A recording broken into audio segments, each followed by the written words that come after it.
Hi guys, in this video we will see how to fix if passcode and face ID option missing from your iPhone settings. If you are also facing such type of issue, passcode and face ID option not found in your settings of your iPhone, then here are the process. Unlock your iPhone first, tap on settings. Here in settings page you can easily see that passcode and face ID option missing from here, not found.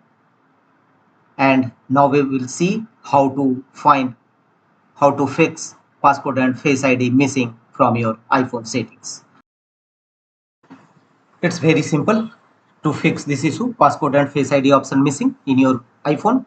So close the current page and again tap on settings of your iPhone. Here scroll down and look for the option screen time. Tap on screen time. Here scroll down and you will find the option content and privacy restrictions. Tap on it. Tap on content and privacy restrictions. Here scroll down and look for the option face ID and passcode. Passcode and face ID. Tap on it. And here you will find if don't allow, then allow it.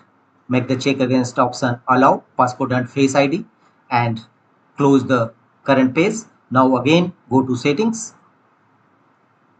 and here scroll down and now you will easily find face ID and passcode option is available on your settings home page. So it's very easy to fix face ID and passcode option not showing on your